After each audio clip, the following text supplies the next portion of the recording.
So there's news out of Ohio State that it's could be possible that Devin Brown could start at quarterback over the quarterback that everybody thought was going to start, being Kyle McCord, former five-star, also former teammate with Marvin Harrison Jr. in high school. Everybody thought it was going to be McCord. It sounds like from the article that I read that it's looking like Devin Brown's got a serious shot to win this position.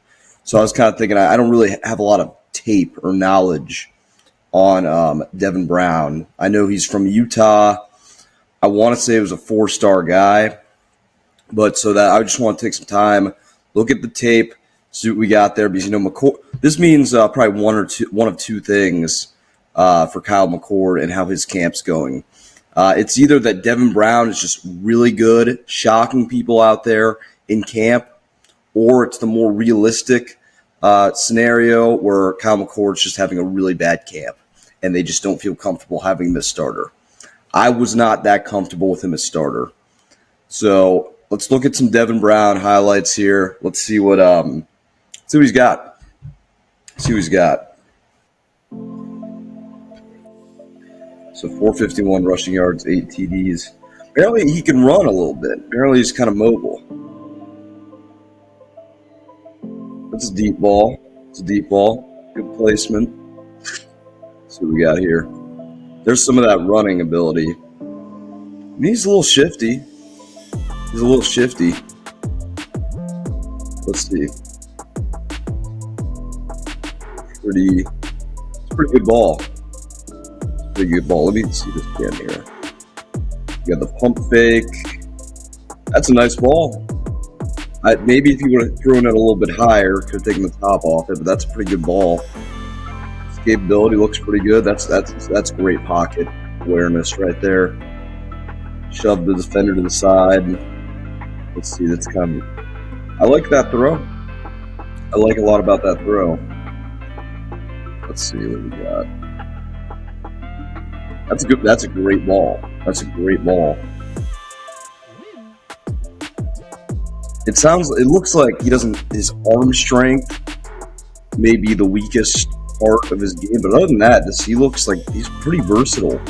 He kind of looks a bit like, kind of like a mix between like a Johnny Manziel and like a Baker, where, they got some of that mobility.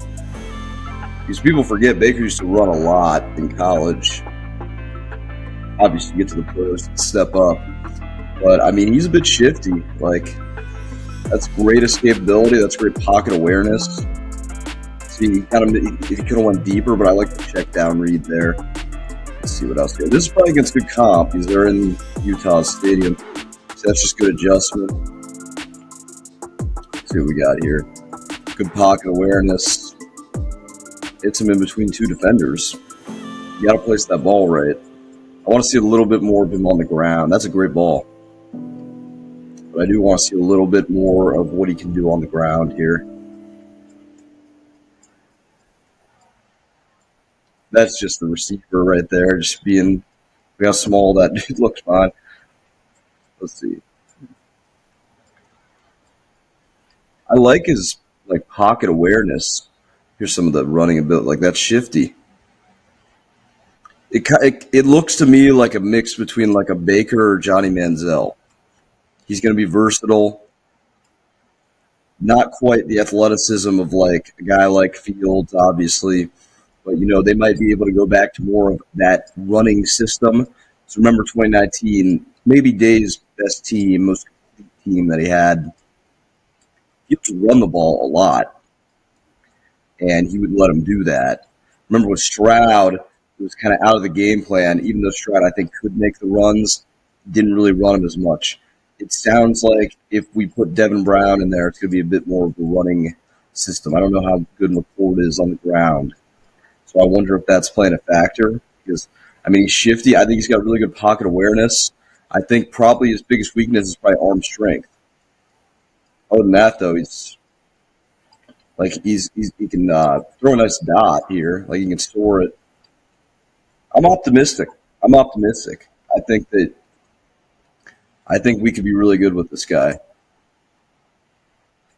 I usually like when the quarterback has like a lot more athleticism and they can extend plays. It just makes it harder to guard. And especially with the weapons at OSU like Marvin Harris, if he can be a threat on the ground, that's going to be lethal. He's going to leave some of these receivers open. The receiver that I'm most excited about this year is Carnell Tate. He's next. He's next. Carnell Tate, he's next. But overall, I think he looks pretty good. I would, after watching the tape, I think I'd rather have him start over McCord. That's just me. That is just me. But we will see.